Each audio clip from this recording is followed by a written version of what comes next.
비사벌, 비자벌, 비화. 이 단어의 공통점을 아시나요?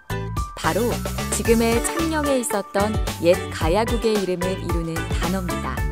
조금은 생소하지만 꼭 알아야 할 가야국 중의 하나인 비화가야.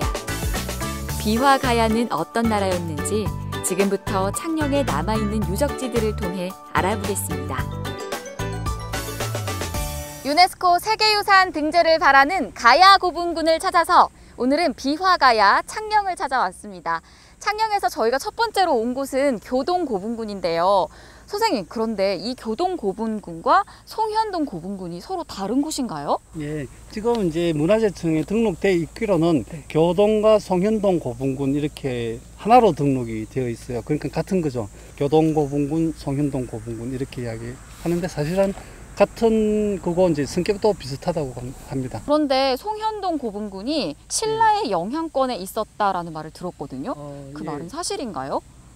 그 이제 유물 같은 걸 보면서 이 신라의 영향을 많이 받았다. 그래서 신라의 사실상 지배 아래에 있지 않았느냐 이런 이야기를 하는데 사실상 전체적으로 보면은 좀 그렇지만은 구체적으로 세부를 따져보면 그렇지 않다고 그럽니다. 독자성, 지역성 이런 것들이 강하게 나타난다고 그러네요. 그럼 그런 유물들이 어떤 게 있을까요? 창녕식 토기, 그 다음에 이제 허리띠, 금으로 만든 금동 허리띠, 그 다음에 이제 장식용 말띠 들이개, 말을 꾸미는 거 이런 것들이 있는데 그런 것들이 이제 큰 틀에서는 그 비슷하지만은 하나하나 이제 말하자면은 토기 같은 경우에는 뚜껑의 모양 뭐 이런 것들 그런 것들이 이제 구체적으로 조금 다르다고 그럽니다. 그리고 또 이게 이 왕성하게 이렇게 성장 발전하는 시기의 무덤에 들어가 있어요. 이런 것들이 장식 이런 유물들이 그러니까 말하자면 이렇게 왕성하게 성장 발전하는 시기에 남은 것을 그대로 갖다가 묻었다기보다도 이제 뭐랄까 자기네 자체 제작해서 묻었을 가능성이 높다. 이런 것도 같이 이야기를 하고 있습니다.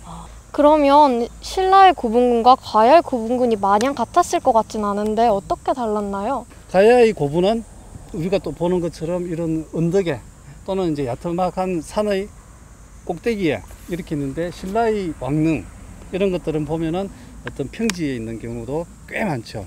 그런 외형상으로는 그런 정도 차이라고 하면 되겠네요.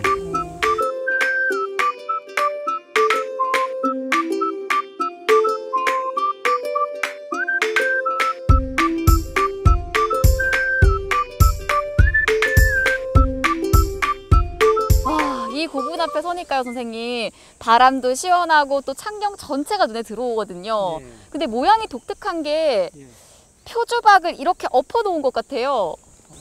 요거 같은 경우에는 왼쪽에 먼저 무덤을 쓰고 그 다음에 오른쪽에 이 무덤을 이어서 붙인 건데 이 신라 같으면은 왼쪽에 쓴 무덤 이거를 안쪽에 이만큼 깎아내고 새로 무덤을 붙이는데 이 무덤은 그런 거 없이 그냥 그대로 두고 다시 이렇게 기대서 붙여 놨어요. 그러니까 실제 내용에서는 신라하고 아예 차이가 되는 다른 어떤 고분이다.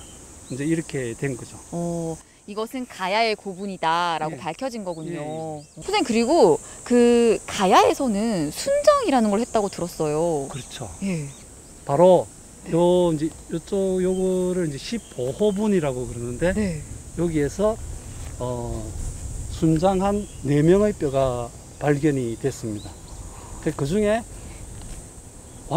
좀 더 완전한 상태의 인고를 가지고 복원을 했더니 송현이라는 16살 가야 소녀가 탄생을 했어요. 실제로 인골이 나왔고 그 중에 한 명이 16살 소녀였다. 바로 이 자리에서 나왔다는 거죠? 그렇죠. 만나면 조금 가슴이 찡할 것도 같은데, 그쵸? 만나러 그러면 가볼까요, 저희? 예, 그렇게 하겠습니다. 네. 이렇게.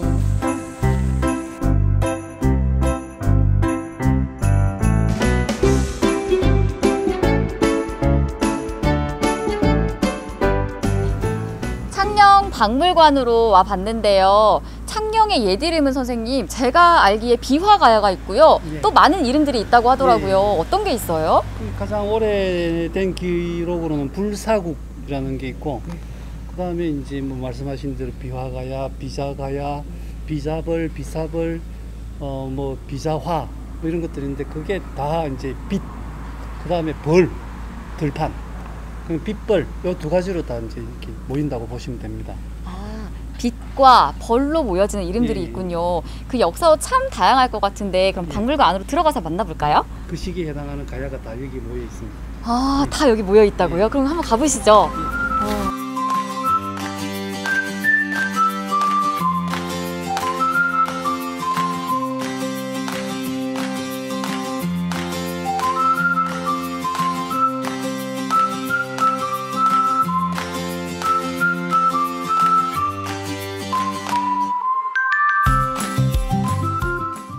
평소에도 송현이가 되게 궁금했는데 이렇게 만나보게 될 줄 몰랐던 것 같아요. 그런데 하나 보면은 지금 우리들 모습하고 좀 닮은 것 같아요. 어떤 것 같아요? 저는 지금 모습과 전혀 다름이 없는 것 같아요. 그렇죠. 그러니까 이제 제가 보기에는 이 광대뼈가 튀어나온 거라든지 이런 것들이 이제 다 이제 우리 고유의 이제 몽골리안 그 우리 고유의 어떤 그 특징을 갖고 있는 것 같아요. 그런데 송현이는요, 왜 이름이 송현이가 됐어요? 소현동 고분군에서 이렇게 확인을 한 인골에서 이제 복원을 했기 때문에 송현이 이렇게 송현동 송현이 이렇게 송현동 고분군을 보고 창녕 박물관에 와서 송현이까지 만나보니까 또 이렇게 역사의 한 퍼즐이 딱 완성이 됐습니다.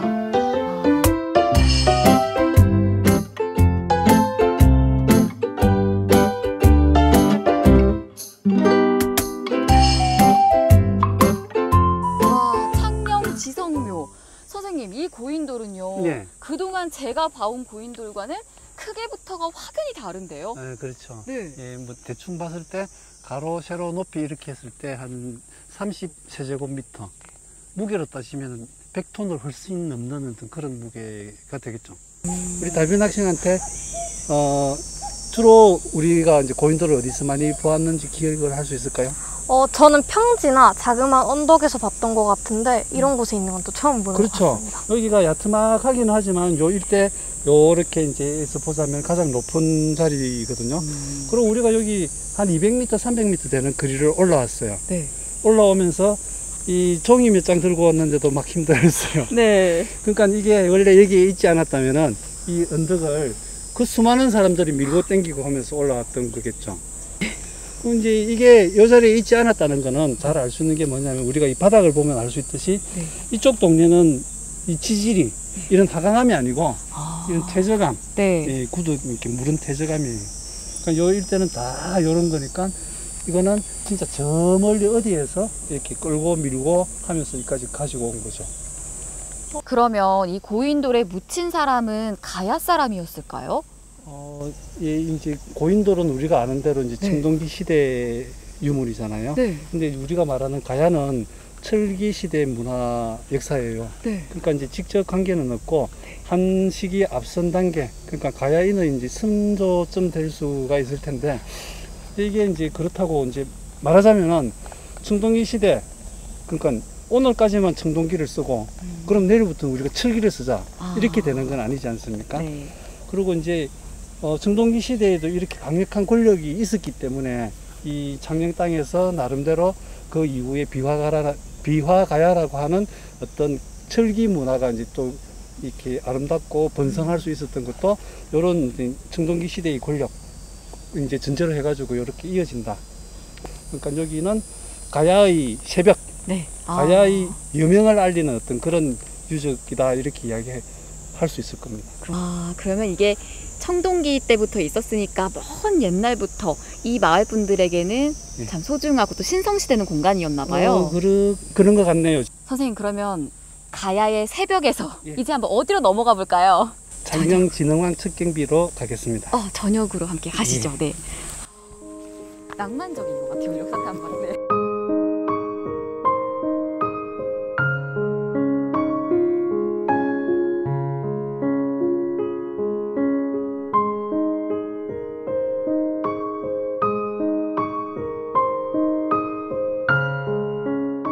이번에는 신라 진흥왕 척경비 앞으로 왔는데요. 선생님, 여기는 가야 땅이잖아요? 그렇죠. 근데 왜 신라진흥왕 척경비가 있는 건가요? 척경비라는 게 이제 개척한다 할 때 척, 네. 영역, 경계 할 때 경 이렇게 해가지고 영역, 그러니까 국경을 개척했다 이런 정도 뜻인데요. 신라가 가야의 영역을 이제 이렇게 차지했다 이런 정도 뜻으로 보면 되겠죠. 그러니까 이제 창녕지성묘가 가야의 시작을 알리는 새벽 여명의 모습이었다면은 이 창녕진흥왕 척경비는 가야의 종말을 마지막을 보여주는 어떤 황혼의 모습을 하고 있다고 보시면 될 것 같습니다.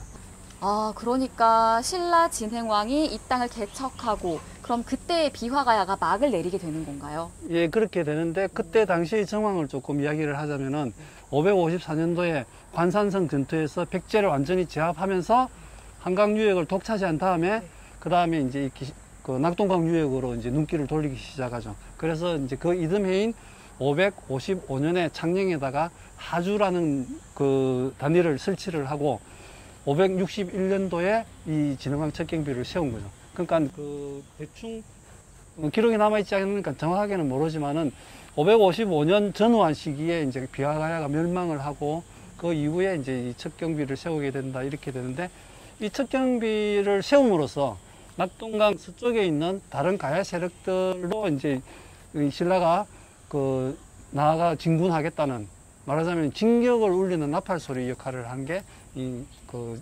561년에 진흥왕 척경비가 될 것 같아요.